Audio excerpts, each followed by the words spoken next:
Hi, I'm Evan. Welcome to my sweet digs. Before we get started, click below to subscribe. Did you click? All right, great. Come on in. I live in St. Louis, Missouri. I am paying $710 a month for a one-bed, one-bathroom apartment, and it is, I think, 750 square feet. I live here with my cat, Bonnie, and we've been here for about 2 years. My apartment is shotgun style. When you open the front door, you're gonna walk into the living room. Beyond that is the bedroom, and there's a bathroom off the bedroom. Then that goes into the kitchen, and then there is a balcony off of the kitchen. I'm a grad student, and I'm also a third grade classroom teacher, so it was really important to me to have a space that felt like home, a place that I could come and decompress. Welcome to my living room.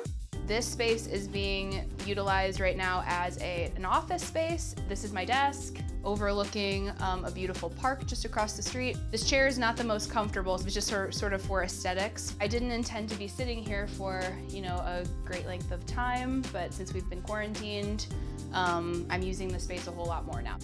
This came from my parents' house. My mom was a school teacher as well and taught, don't kill me, Mom, second grade, I think, for 30 some odd years, and so I want to say this was in her classroom. So my favorite find in the apartment is the Paisley chair in the living room. It is something that I always admired in my grandmother's home, and then whenever she passed away, it was living in my parents' basement, and I really didn't feel like it was getting the attention that it deserved, so I love the fact that it's in my living room, it's on display. I think the pattern is really cool and funky. The 70s are definitely in.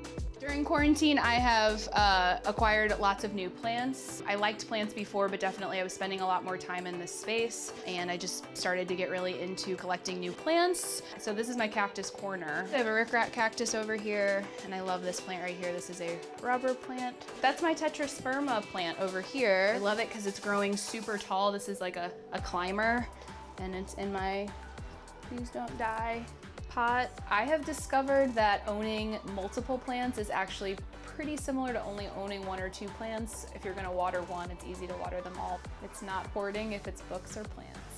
So when I came to check out the apartment, I was in love with the bookshelf that I think catches everyone's eye when you first walk into the home. All of the shelves are adjustable. So there's notches on the side here, and you can adjust them up and down as you would like to. I actually draw as well. I do have mandalas that I've drawn throughout the home. This is Bonnie stuff. She plays with it sometimes. She'll even drag it from this space over to my bed to tell me that she wants to play. I was nervous to get my own pet. I'd always wanted a dog, but I don't have the yard here for a dog, so it's not the right time. For now I have Bonnie, but she kind of serves as the dog of the apartment. She plays fetch. She likes her belly rubbed. I really couldn't imagine living in this space without her. She is a really, really sweet animal. Now that you've seen my living room, let's go ahead and check out the bedroom. I just really wanted this space to feel peaceful and relaxed. Growing up, my bedroom was zebra carpeting and lime green walls, and I like, more neutral things now, and I want this space to feel super serene. So my style is definitely, I would describe it as bohemian. Definitely some things that are from the 50s, 60s, and 70s. The pillow came from green shag. It caught my eye, and I just thought it was a really cute pop of color, so it lives there on the chair. I think a space should be filled with really unique artwork. I really like things that feel personal and things that feel have kind of a backstory. My friend Katie makes these painted vinyls. This is a Donna Summer albums. I just thought it was a really beautiful piece to have in here, and it's nice that it's done by a friend and someone who's local, so it's important to me to support local artists. My biggest splurge has been the dresser in my bedroom. That was several $100s, but I bought it knowing that I would have it for many years to come. And I wanted something that felt sort of more mature and adult, and I knew it was going to be a big investment piece. So I really liked the dark wood on it, and I really liked the hardware on it. One book that I love to reference is, I've had this forever, it's a dictionary of dreams, and I will wake up in the morning and want to decode what my dream meant. So this is supposed to tell you if you dreamt about something crazy, what it means. I do not have a bathroom closet. I don't have that storage. This is where I store just my towels and other things that I would typically keep in a bathroom closet.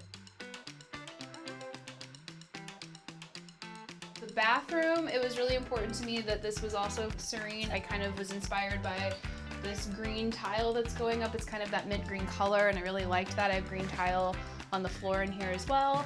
I really enjoy having this this window in here because I've been able to put some plants in here during quarantine. So I've installed some shelving. You will notice on like the backs of my makeup, I've gone ahead and stuck magnets on there, and then everything is just super accessible and easy to find while I'm doing my makeup, so I'm not like rummaging around in a bag trying to find it. This space is really nice because I'm able to use it kind of as a bar area if I have people over. I really love this open shelving with the glass. You can kind of see what's in here, and I have my degree. So this apartment is 100 years old. It was built, I believe, in 1923, and this ironing board that's in here is actually still functioning. I just store my broom in there for now, but it's just a really neat piece. I'm positive that this is original to the space. It's just really cool. It shows the kind of antique feel of the kitchen. I do wish I had new appliances. Range in the kitchen is super old school. The refrigerator is not the newest, so even though it would be lovely to have new appliances, I kind of feel like it goes with the vintage vibe. It's a blessing and a curse, I would say. I use this space all the time. Whenever I did move in, I was concerned because I knew that I had these appliances that I needed to put somewhere, and I did not want to cover the space with my microwave and my coffee maker and toaster because then I wouldn't have anywhere to cook. So I actually went ahead and installed this shelf here, which made it so that I was able to put these things higher up, and then I have all of this space now to cook. This is a can crusher. I drink a lot of sparkling water, and so this is a way for me to like smush my cans down, and then I don't have to take out my recycling quite as much. One of the more sentimental displays of artwork I have in my home, these pictures that were made by a relative who passed away, so they're just sentimental to my family, and then I just kind of put them up there so Bonnie wouldn't knock them over. All right, so last but not least, we have the balcony area. Bonnie loves it out here as well. During quarantine, this has been a wonderful area for us to come and relax and kind of still be outdoors, but not be in close proximity to anyone. I love a lot about this apartment. I love the amount of light I get in here. It's been lovely to have you all today. I really enjoyed showing you my space. It's time to wrap up. I'll see you later. Thanks for watching Refinery29. To watch more videos, click here, and to subscribe, click here.